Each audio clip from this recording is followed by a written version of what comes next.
I'm Kathy Powers, Director of Marketing at Engaging Networks. I just want to say thanks for joining us for peer-to-peer in a virtual world. I think this is going to be a great presentation with one of our accredited partners, Eugene Flynn of 54 Degrees and Joe Warner of Engaging Networks. So the webinar will be recorded. You'll be able to find the recording in about 3 to 5 business days on our website under engagingnetworks.net/webinars. You can also find that in the top navigation.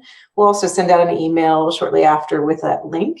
If you have any questions during the presentation, drop them into the chat or the Q&A tool. Myself or Corin will respond, or we'll hold your questions until we have a break for the presenters. And I will kick it over to Joe now. Thanks, Kathy. So hi again, everyone. Just to introduce myself, I'm Joe Warner. Before joining Engaging Networks, I was actually working with ASME UK as a digital fundraising innovation program lead. So I actually had the longest job title in the world. While I was there, we actually introduced Engaging Networks as our technology platform. So the presentation today is actually coming from my personal experience of my time at ASME UK. So we're calling on that experience today. For anyone who's not familiar with Engaging Networks, the platform includes email and SMS automation, donation pages, petition actions, emails to target, membership, e-commerce, peer-to-peer fundraising, and a powerful data engine. So today we're going to be talking about one of the events we launched at ASME UK in partnership with Eugene at 54 Degrees. The ASME UK Step Challenge, and that's specifically how we went from concept to creation in just 6 weeks. In COVID-19 world, that now feels like a very long time, very luxurious, and I realise that there's a lot of pressure on people at this current time. So handing over to Eugene. Thanks, Joanne. Hi, everybody. It's nice to have you join us. I know you've all got precious time and going through some difficult challenges at the moment, so appreciate you taking the time out to join us today, and I hope we can add something of value to help you out with that. So my name is Eugene Flynn. I'm director of 54 Degrees. I'm based in Ireland, and we have a distributed team that work internationally. We specialize in digital mobilization and growth optimization. So I guess what that means is we work across advocacy, fundraising, and organizing, and we help movements and NGOs to scale their campaigns, whether it be through campaign actions or fundraising. I ran my first peer-to-peer fundraising campaign back in 2002. So this isn't a new type of technology. It's not a new type of system, but it's well proven, and it's works really, really well. We'll share some ideas on how that works today. With Engaging Networks, we're an accredited partner. So I guess what that means is we help people to get the best out of Engaging Networks. I've, I guess, worked in this field for a couple of decades, so I've developed my own systems and funnels that work across campaigning and fundraising, and we've successfully mapped those to the technology set within Engaging Networks. And we've also developed some tools that outside of Engaging Networks that integrate with it. So we run campaigns across multi-channels like SMS and Messenger as well. Thanks, Eugene. So I suppose the big question today is what is peer-to-peer fundraising? So peer-to-peer fundraising is a type of fundraising campaign where supporters are asked to fundraise on behalf of the organisation. It's different from other types of campaigns because the supporters reach out to us for donations from their friends and family rather than directly to the non-profit. It's a great way to gain exposure and educate a wider audience about a cause. So as you can see on the slide here, we've got some examples of some actual events. So Race for Life started 25 years ago. It's grown into a series of hundreds of events across the country, raising nearly £500 million towards beating cancer. We also have events organised by specialist companies, and so this is the 2020 Virgin London Marathon. They're due to be doing their 40th race this year, and it usually takes place in April. Due to the current situation, it's now scheduled to take place in October 2020. So what you can see is there's a problem with events like these. With the coronavirus or COVID-19, a lot of these events have been cancelled or postponed. Now with COVID, there's a lot of focus on virtual events. Most of your supporters are locked down at home. Some, I know in Ireland, we can leave home, we can effectively go within 2 kilometres of our homes for exercise, which is extremely limiting when it comes to organizing real world events. And there are typically, I guess, two types of virtual events. Well, there's three actually, but the two here are people committing to doing things, and the other one is people committing to not doing things. And one may be easier than the other. It depends on what it is. But I think the example we focus on a good bit today is the ASMA UK example, where people focus on committing to doing things. I guess one of the most important parts of this is finding a concept or an idea or an event that will resonate with your audience, but also resonates with what you do and the shared values that you might have with those supporters. And the ASMA UK example, it was very much about people committing to take steps for asthma, and that was catering towards different levels of ability that people with asthma may have. So, it worked for people who could take 10 steps a day, and it also worked for people who could take 1,000 steps per day. The other one then is giving up. So the triathlon is one that most people will be familiar with, where people give up alcohol for 1 month. Not a bad idea at any time of the year, but again, it's something that I haven't done myself, but it has got a large following. Joanne, you have some other thoughts on how people can just self-organize towards virtual fundraising events? Yeah, sometimes supporters, they just want to do their own thing, their own way, and that's absolutely okay as well. So if I think about some of the different types of events that are happening all across the world, in the US, in Canada, and in other countries, it's very much around. It could be they're doing the Boston Marathon. It could be that they've got their own events, so they're riding, doing cycling events. It could be that people just really want to get out there and do their own thing, and that's fine as well. And it's just about giving people the tools so they can go out and fundraise effectively on their own. So Eugene, you did your first peer-to-peer campaign back in 2002. Why do you think they work so well? Yeah, good question. Well, I think at the core of it is it brings people together, and people like spending time together. But when I'm designing either kind of landing pages or full campaigns, I usually look at what I term persuasion design. So these are psychological principles that have been proven to influence people to change their behavior or to take specific actions. I think before you even get started thinking about what your own virtual event is, peer-to-peer has many of these built into it. So peer-to-peer fundraising isn't successful by accident. So I'll just maybe talk about a few of them. I think the first one is, first thing you look at is building trust and credibility. And as an organization, there are a number of ways of doing that. Clearly, you can do it through showing evidence of how you invest the money that you fundraise. Evidence of the impact of your work is another way of doing it. Typically, though, with peer-to-peer fundraising, there's a beauty in it in that you transfer that development of trust to your most important supporters and turn them into advocates for you. So there are people who've already trust you and who already believe in you. And then those people go off and ask other people to support them and support you through that. So they skip a step almost in building that trust. And I think here it's listed as authority. I always look at it as more kind of credibility and trust, but it does work really well.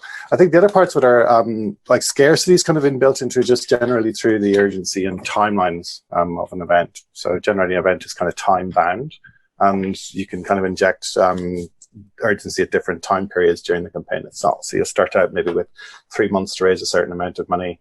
Then you have 2 months, and then you have 1 month, and you have down to 2 weeks. So you can create kind of touch points that motivate and kind of inject urgency at those points of the campaign itself. The other one I think is the big one is social proof in itself, or also known as consensus. So people like to be part of a group, and they tend to do things if a group of other people are doing it. So you can tell just on the surface how peer-to-peer works like that. They say a group of people taking part in an exciting event and they want to be part of it. Also, there are elements within the kind of design of the pages themselves. So little elements on the page where you'll see kind of a list of donors displayed. So that demonstrates that other people are making donations and donating specific amounts.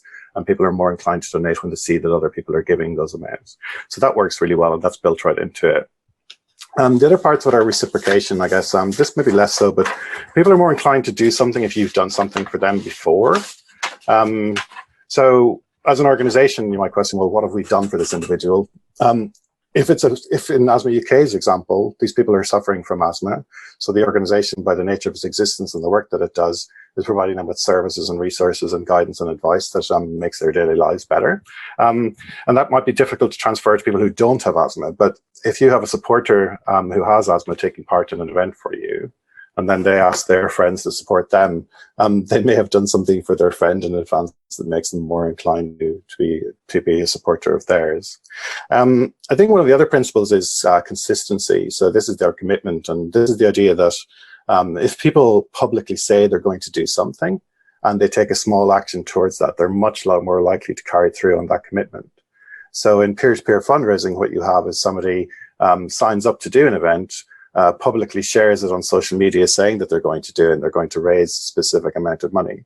So by virtue of even just doing that and doing it publicly, they're much more likely to carry through to the end and complete that commitment. And that commitment increases even more when they start asking for money and they start asking for donations from their friends. So if they started collecting money, it's much more difficult for them to actually back out of the process. So that works really, really well. I think that's it. I think that then there's liking, and generally the principle there is that people are more likely to give to people that they like. So you might ask the question, why do they not like our organization, or why would they not like us? Possibly because they don't know you and they don't have any personal connection with you, but they will certainly like their friends, at least most of the time. So if their friend asks them to make a donation and that donation goes to your organization, they're much more likely to give than if the donation, or if the ask came through, for example, a Facebook ad to make a donation to your organization. So peer-to-peer fundraising is any fundraising effort that relies on peers reaching out to each other on behalf of a cause. And as Eugene explained there's lots of different persuasion principles that can really help people and encourage them to actually take part and start fundraising on behalf of your organisation. So are there any questions at this point? What are the activities to get the peer-to-peer to start? Okay.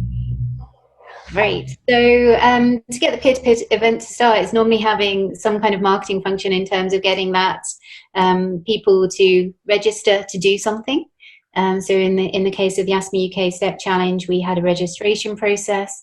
As part of that registration process, people were creating their fundraising pages, and then they were sharing that on social media and encouraging their friends and families to take part. But we're going to look at that in a bit more detail as we get into the webinar today. So hopefully we'll give you lots more on that, and if there are any more questions on that at the end, we will come back to it. So I'm conscious that it's the afternoon and our energy levels can sometimes get a bit low. So I'm going to introduce you to our Director of Online Learning, who's going to give a quick 60-second overview of the Engaging Networks modules and features.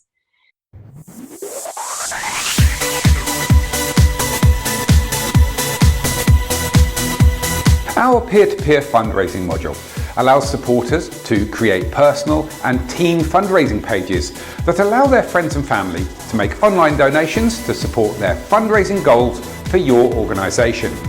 In our peer-to-peer module, you can also create fundraising events where volunteers raise money to support your organisation's mission and encourage participants to form teams and appeal to family and friends to raise money and awareness. You'll have complete control over the look and feel of your fundraisers' pages so they match the branding of your organisation. And our peer-to-peer tools give you the ability to build an entire website, not just a page for your campaign. The Engaging Networks peer-to-peer system is simple enough that your supporters can manage it themselves. It offers easy-to-use social login via Facebook, is mobile-friendly, and has robust data and reporting too.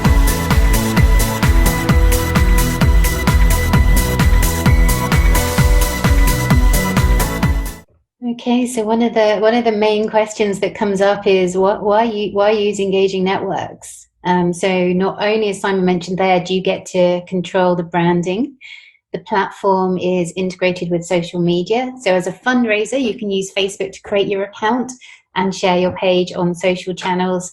As a donor, you can share that you've made a donation. A question that comes up, and one that I've been asked before, is why not just use Facebook? Why go to the effort of actually building a website? I always say to people, my mum's not on Facebook, so you can't ask people to interact where they don't normally exist. So you need to be where your audience is. At Asthma UK, we ran a focus group, and the feedback from that was overwhelming. Our supporters did not want Facebook to have their details. They did not feel safe making donations on Facebook, and the majority said that they would not take part in the event if it was on Facebook.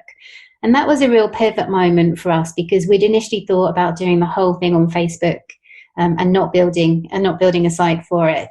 But actually, I truly believe that to have an integrated registration and fundraising page process supported by a well thought out supporter journey is what's really going to encourage people to take part and fundraise for the event.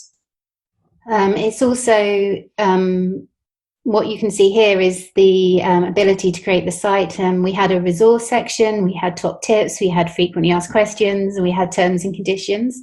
And we were able to ensure that the look and feel was consistent across all of those different elements.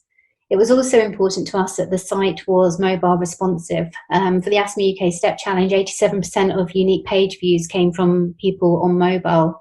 So it really was about designing the experience so it was mobile first. And here is some things we didn't actually do, and something that I would suggest in future is to really think about building in that team functionality, whether that's schools or workplaces or community groups or associations. It's great to get that sense of doing something together and being part of a team. Plus, everyone really loves the competition of the leaderboards. Finally, and probably most importantly, you need to think about the data you get and what you do with it. So all of the data here is yours, all of the fundraising data and all of the donor data. You can capture what you want and you can report on it, or you can use it in any way. So one of the examples at Asthma UK, we were capturing the donor data. We were getting marketing consent from those people and asking them if they wanted to become participants. So we were able to grow quite organically in that way.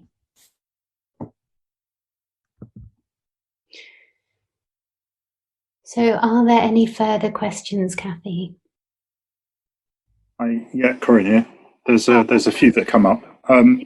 Yeah, so one of the questions was, how can we make peer-to-peer sites more accessible for developing countries? That's something you could cover.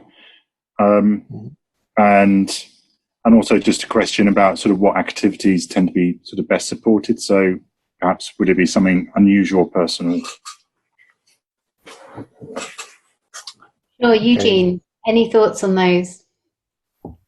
Yeah, sure. So, well, I think the first thing is I've quite a lot of experience working internationally. So, I mean, the obvious thing is to make it multilingual and to make it accessible in languages other than English.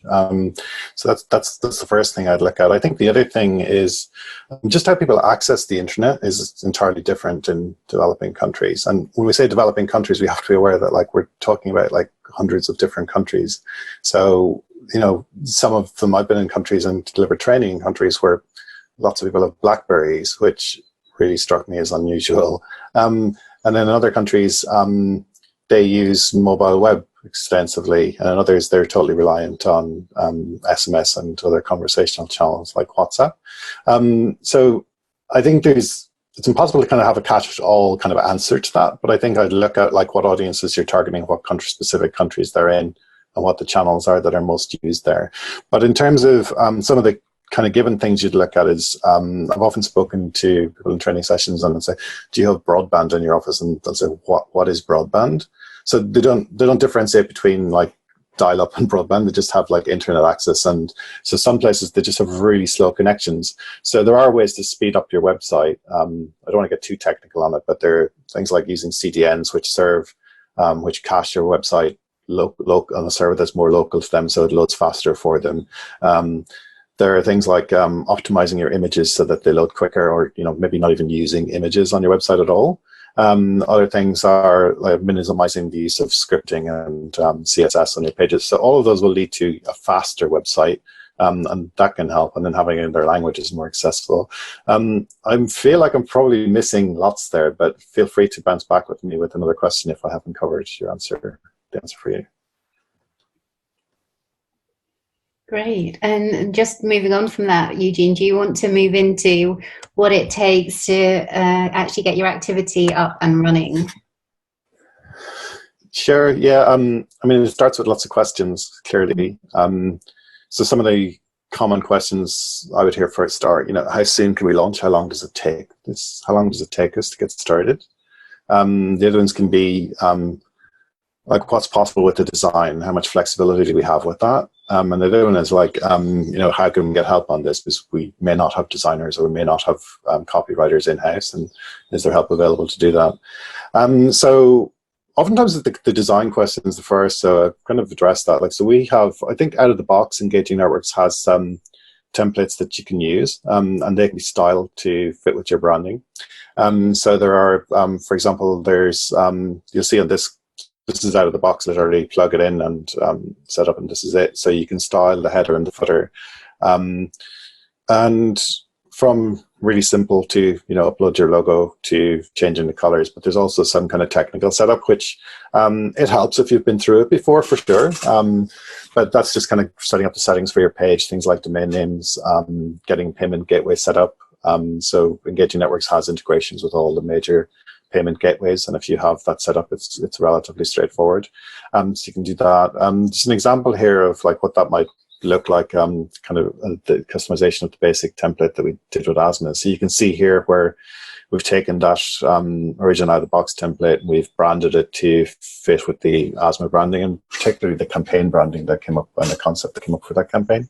So the header itself and the footer is designed to fit that, and then there are elements of Engaging Networks peer-to-peer solution that I guess sit in the middle of that. So that's the content area where people have their own page content.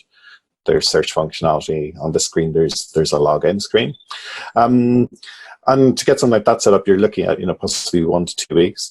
Truthfully, like we've done things like that within a couple of days, but that depends on you being ready to go and having everything ready. But the reality is, it takes a little bit of time bouncing things back and forth to get going. We mentioned that Engaging Networks does have potential to customize the template entirely. So to do that, you will need design skills, and you will need code skills. We've created more of an advanced template that we can customize in a shorter space of time. So the one here is for Asma, and we can adapt that to fit your particular campaign. Usually what that looks like is we'd start with a design workshop where I talk about persuasion design and the different content and imagery that you can use to kind of influence people to take part in your event. And then it's using that knowledge and that content that we've come up with to customize the template to your branding and your design preferences.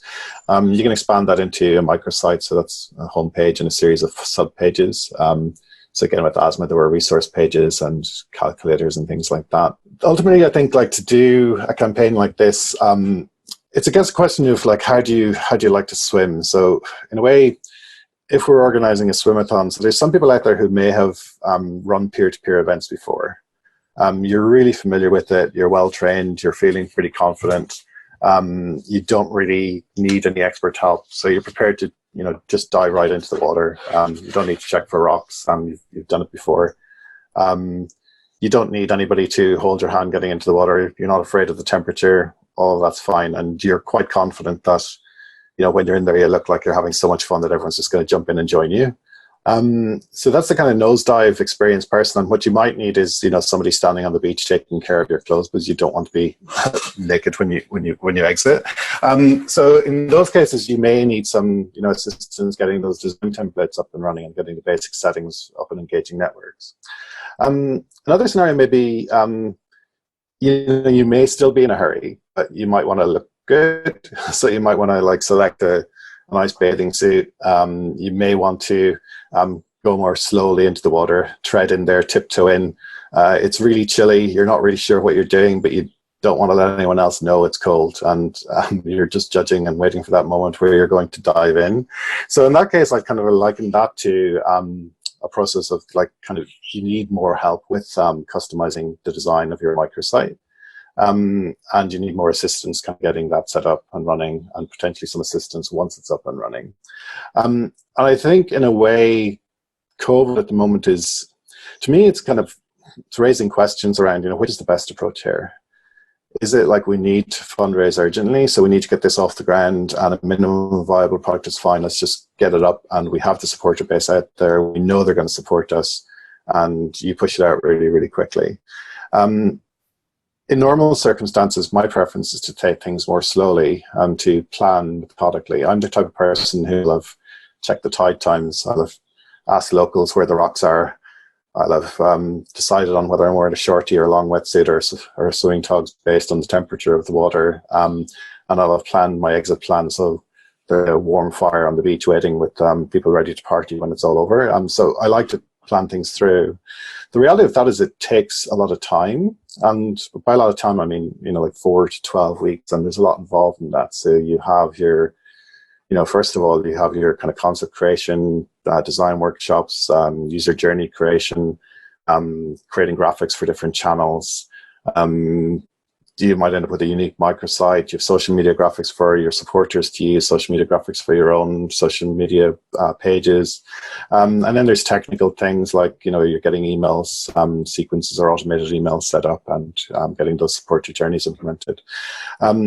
So that can feel a little bit overwhelming. And I guess over time, what I've tended to do is to refine this work into kind of clear steps or clear time frames. So for peer-to-peer, I've looked at basically a kind of a 9-step approach that you can roll out in 12 weeks. And this really kind of is hand-holding, and it's help with, you know, design, coaching, and development. But it starts with asking questions about your audience. I think the reality with peer-to-peer fundraising is you want to start with the core audience first. You want to start with people who trust your organization and who are already potentially supporting the organization and benefiting from your work. So that raises questions about, like, how are you going to target this? Whether you just go out to your existing supporters in your database, or whether you open it up to a broader audience on Facebook. I think at the moment it's quite challenging to go out to a broader audience on Facebook unless and connect with them, because there are so many other issues and there's so much personal kind of struggles going on at the minute. But in terms of audience definition, if you haven't done this already, I would encourage you know, just speaking to your donors and asking them, why do you support us? Like, what are the values that you share with us? You know, would you take part in an event like this if we ran it? You know, would you prefer to do stuff on Facebook, or would you prefer to meet us in another place? And doing that research up front is smart, and it kind of leads to better results in the end. Once you've that done, you then kind of move into your kind of concept development and your message development. So you could even involve those initial supporters in that brainstorming. So, like, what are the types of events that resonate with you? What types of events would you take part in? What would excite you? What would excite your friends? Then you develop that kind of core messaging around that research. You can then test that, you know, within Facebook, or you can test it with your existing audience. From there, then you're armed with, you know, a lot of information, and you're already kind of funneling your vision into, you know, what success looks like. From there, I would look at, you know, what is the supporter journey here? What does this experience look like? What does it look like before we get started? What does it look like while we're in motion? And what does it look like after we've completed the event? And most people are familiar with, you know, kind of email sequence and potentially automated emails. You know, I'd expand that into conversational channels. So I'd explore, how can we use SMS here? How can we use Facebook Messenger here? What other conversational channels can we potentially engage people with? With engaging networks, potentially a lot of this is going to focus in then on the landing pages, if you like. So by landing pages, I mean, where are people going to arrive when you promote this? So they're going to land on the pages that you've designed within engaging networks. Those pages need to be optimized for conversion rates. You need to get as many people as possible to sign. And again, it's a combination of images, copywriting, and just having a really compelling kind of offer for people to get involved with. From there, then you need to design that kind of multi-channel outreach. So, you know, by outreach, I mean looking at your existing maybe core supporter base and identifying, like, how are we going to get these initial people on board, and how are we going to convince them to take part in the event? And I would say typically that's going to be email if you have an email database, and you would probably connect with them that way. You may also, you know, you can also use SMS and Messenger, and if you're not active in those channels, I've helped organizations to kind of set up conversational programs within those channels. So you're up and running now. You have your kind of core supporters identified, message out, they've come to your landing pages, they've signed up.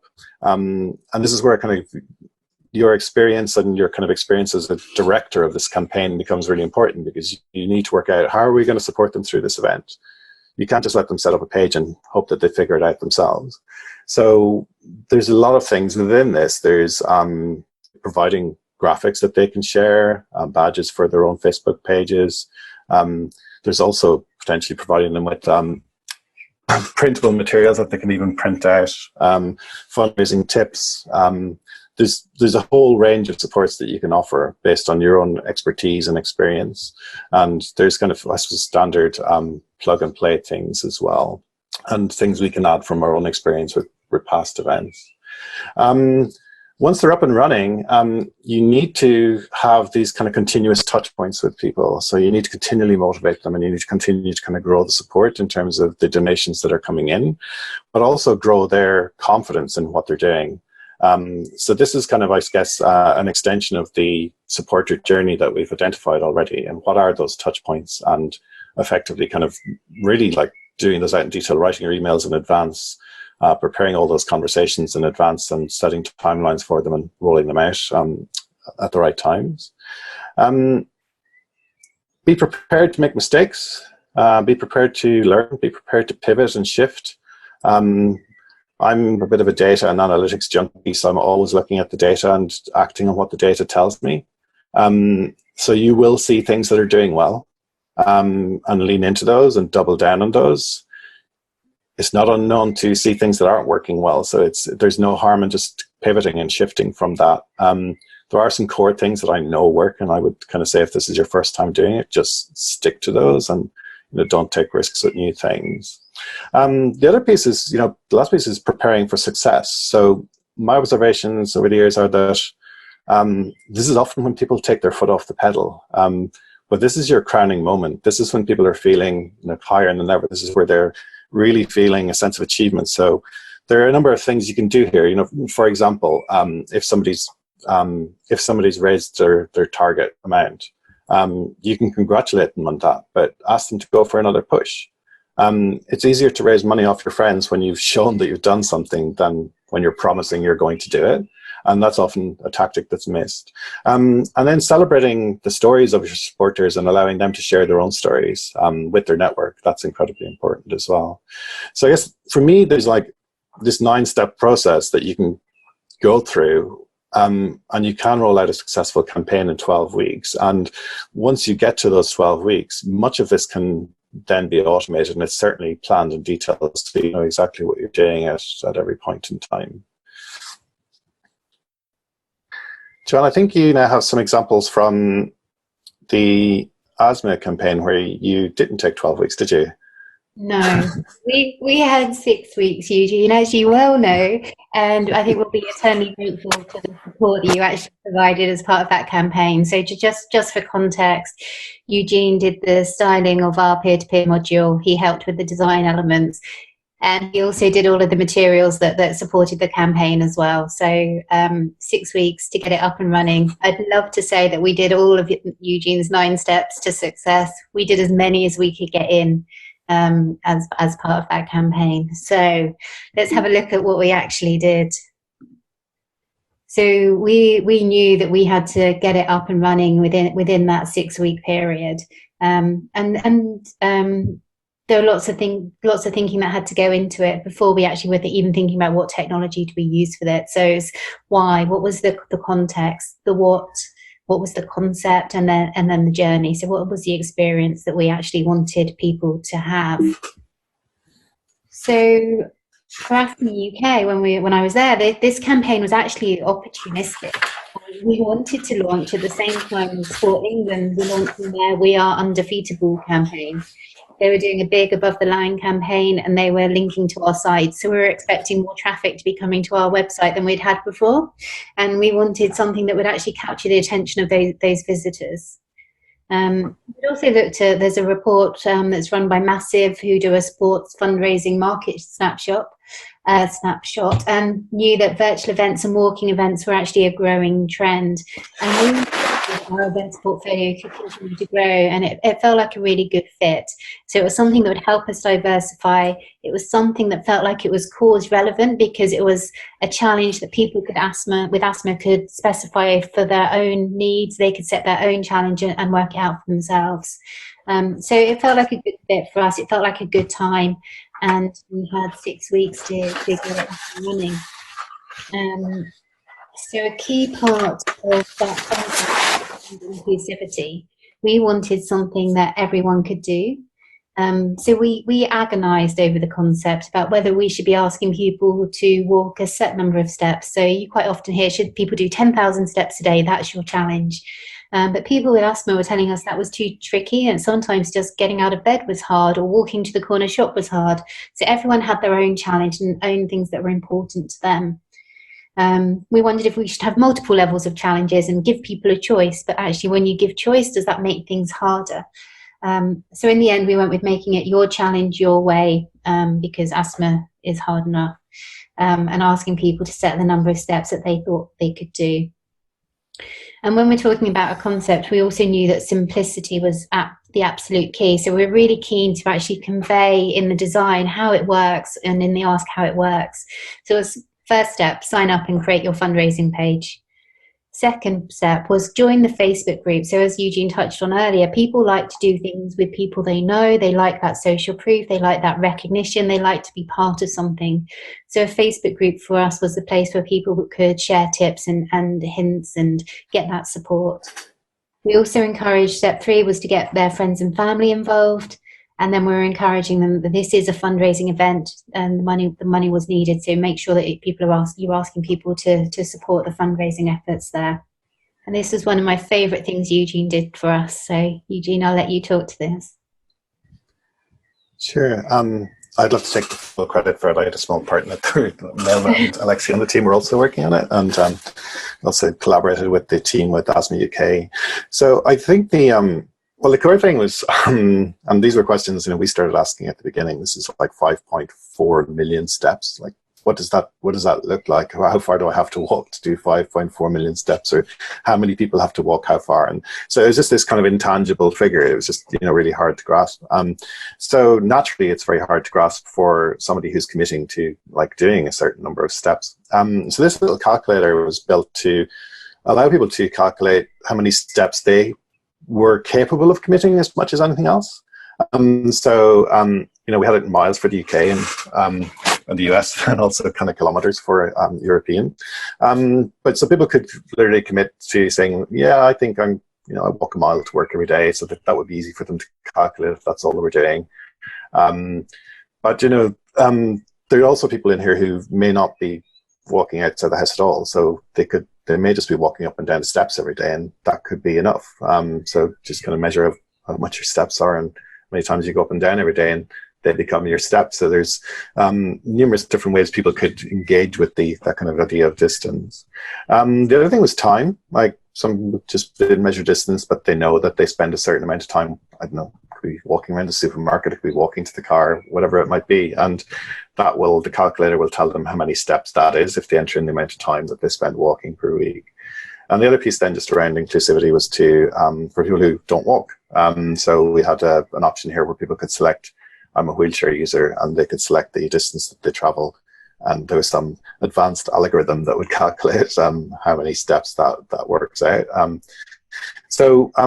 This proved kind of really useful, because we were really well received with people who wanted to know what they could commit to. And what that translated to, just to explain, was when people were registered for the event, they'd sign up with all of their usual details, but they were asked, what's your personal commitment? How many steps are you committing to do? And that became their target. So everybody didn't have the same target. It's not like a marathon where everyone has to run 26 point something miles. You did what you were able to do. And it worked quite well. And I think it was pushed out through social media, and also was linked from the registration form when people were signing up. So I'm not expecting you to be able to read this slide in detail, but I will try and explain it. So we made sure that we had a supporter journey in place. The first part of the journey was about how do we get people to actually sign up to the event. The second part of the journey is what was the experience that they got once they'd signed up. And the final phase was about making sure that they were satisfied and feeling good for having taken part. So once people had signed up, we had two main routes that we were asking them to take. One for people who'd started fundraising, and another for people who'd signed up but not yet raised money. So we were recognizing there that each of those groups probably needed something different in the approach that we were taking, and different levels of support there. And then finally, we made sure that we were congratulating people because they'd set themselves a challenge. They had, in most cases, met their challenge and felt pretty proud about that. And we were telling them how their money was actually going to go on and help people with asthma. Anything you wanted to add there, Eugene? I think it's important to, I suppose, first of all, recognize the complexity of an experience over an event like this, and the amount of thought and time and design that goes into sequencing these kind of actions together. And I mentioned a little bit about persuasion design principles at the start. So those persuasion design principles, they work on landing pages. You can apply them to an email you're writing. You can apply them even to Facebook posts you're creating, and just create a checklist. Does it have these elements of persuasion within it? But also there's plenty of kind of scientific research and backing to support that basically daisy chaining several motivational sequences together increases motivation over time. So you can move somebody from doing nothing to doing a small thing to doing a really big thing if you kind of send them these series of motivational actions and messages over a period of time. So if you're creating this support your journey, you should be building in those motivations. So each touch point should be encouraging them, supporting them, sharing other success stories with them. And the other kind of key thing you need with motivation is you need an action. So you need a single action that they take each time you touch base with them. And that action, it could be, today you should share this with like 100 people or 50 more people. It could be, congratulations, you're 50% of the way there. Here's a badge you can add to your Facebook page or your Facebook profile. So yeah, that's really, I think it's just kind of remembering that all these pieces fit together into a complex and matrix of a jigsaw that ultimately kind of moves people from doing nothing to doing something really significant and powerful. Okay, and you might hear a loud purring sound. I'm afraid my cat's decided to join the webinar, so I do apologise if he's taking over my microphone. What you can see on this slide is a selection of the emails we sent to our list promoting the event. We also were able to put a banner all across of our All Core website, which was encouraging people to sign up.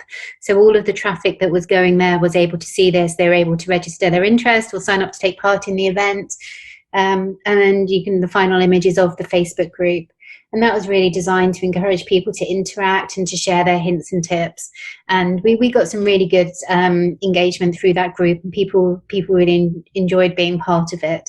So everyone was working together to help us to reach that target of 5.4 million steps. And that was one step for every person with asthma in the UK.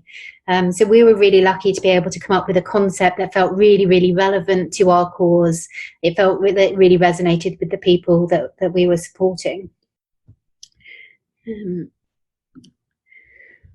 We also made sure that we've had a series of resources that we thought would help people feel involved. So we gave them a poster that they could put up to encourage their friends and families to take part in the event with them. We gave them a step tracker where they could put their goal and how many steps they'd actually done. And then we gave them a progress chart. So as soon as you give somebody something which they can write their name on and put their steps on and add up their totals, it feels like theirs. It's something that they're part of and something that they're taking part in.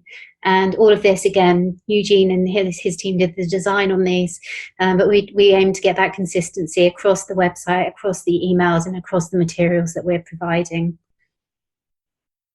Eugene, anything to add to that?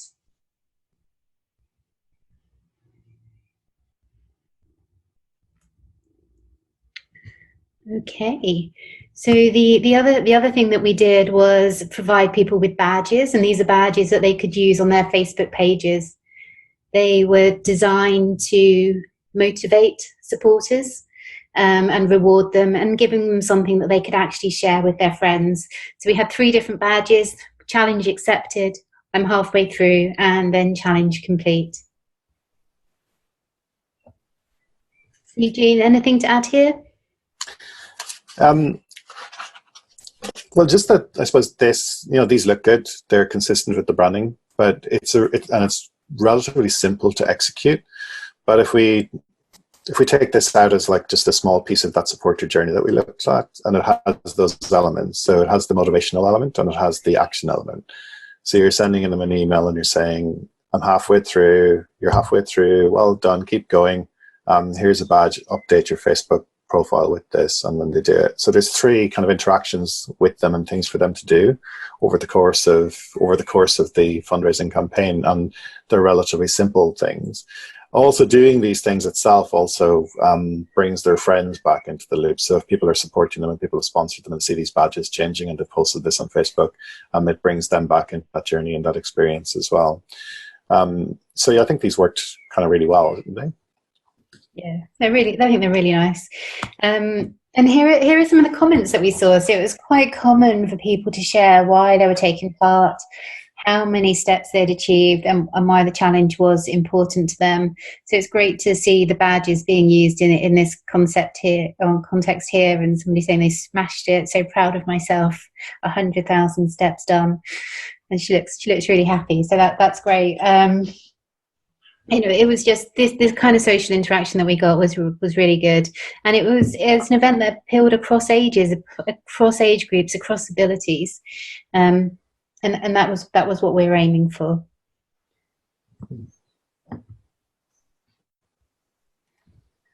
Okay, so in summary, peer-to-peer fundraising through virtual events is something that's accessible to organisations of all sizes.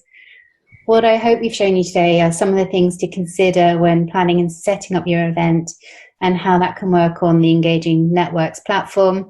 Obviously, at ASME UK, we had a lot of support from Eugene and his team, and that was really important to us because we wanted to make sure that we were delivering something that was really going to resonate and really engage with people in that way, and Eugene's persuasion design techniques really helped with that. So I'd like to ask if there are any further questions. Yeah, there's a few. So Richard asked, how do you ask your supporters what they would like to do when planning an event? Would you just say email a survey to all supporters, or just ask select a few chosen at random? Talking from my experience, we did all of those things. So we'd had a Facebook group of people who had done the London Marathon for us. So when we said to them, what do you think about us doing a step challenge? They were like, no way, that's not hard enough. When we went out to other groups of supporters, they were like, yes, finally there's an activity that we can be part of because we don't want to do the marathon. So we went out to different groups of people. We spoke to them on our social media. We did surveys, and we also did focus groups as well. But there are lots and lots of different ways of getting supporter input. But I think it's really important to get them involved in the creation stage. Eugene, anything you'd add? I guess my preference would be all of that, but I'd prefer to do one-to-one interviews over focus groups. I think that you tend to get more out of individuals on their own than when they're nodding heads in a group. So I definitely try and present an opportunity or create an opportunity where you can just talk to individual supporters and have a very natural conversation about why you support us, what do you love that? Okay, thank you. Corinne, any other questions? Yeah, so it's just about converting an event to a virtual event. About any tips on embedding live streaming onto the individual fundraising pages, and how you might do that. So we've already posted a link about a blog about doing that kind of thing, but presumably you could do that in peer-to-peer as well. Yeah, I think that conversion of taking something that you've already done, that you were planning anyway, and moving it online is really important. And it's about how do you get people involved in that, and how do you create that on the day experience within the platform. So the blog post, Corinne, that you've shared about is how can you embed Facebook live streams into it so people are seeing and communicating and being part of that.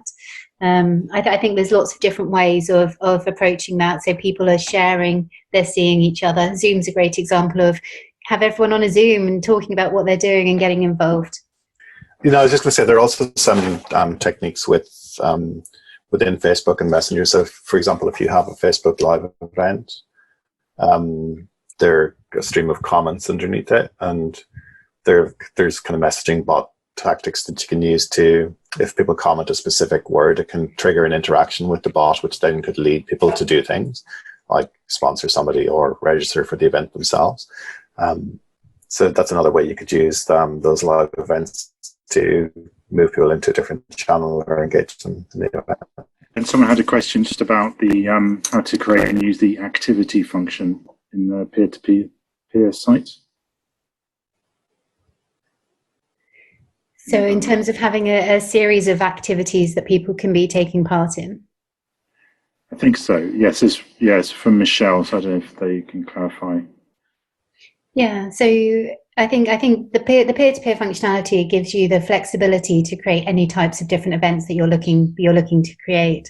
So if you want to do birthday fundraising, you can do birthday fundraising. If you want to do your own thing, you can do your own thing. If you want to set a date, you can do your date. So there's a whole host of flexibility built in there. So really, once you've got your idea and your concept, you can really build that out further. Great. Okay, Eugene. Quite honestly, this is not my preferred format for engaging with people. Usually when I talk, I like to have a conversation and I like to speak directly with people and I like to see their faces. But, the current situation kind of forces things like this upon us. But I realize as well that if you're new to this, there's a lot covered in a short space of time. It's natural to feel a little bit overwhelmed. It's natural to, have questions later when you get off the call that you don't have right now or don't come to mind. And I guess in the spirit of kind of being open to conversation, Joanne and I are both open to having a follow-up Zoom call later this week or early next week that's more conversational, and we can have kind of more questions and answers rather than us just talking at you all of the time. So if that's something that you're interested in and you'd like to do, maybe just respond in the message box, in the chat box, and drop your email. Then of course you can also just contact me directly if you have any specific questions, and the same with Joe. Thanks, Joe. Thanks, Eugene, for that awesome presentation. Just a reminder, this was recorded. It'll be up on the website in about 3 to 5 days, engagingnetworks.net/webinars. There are a few questions I don't think we got to, just because there were quite a few. So thank you for all of the great participation. We will try to follow up, but if you have any additional questions, just reach out to Joe or Eugene. And thanks again for attending. Bye, everyone. Thanks, everyone. Thank you, everybody. Stay safe. Take care.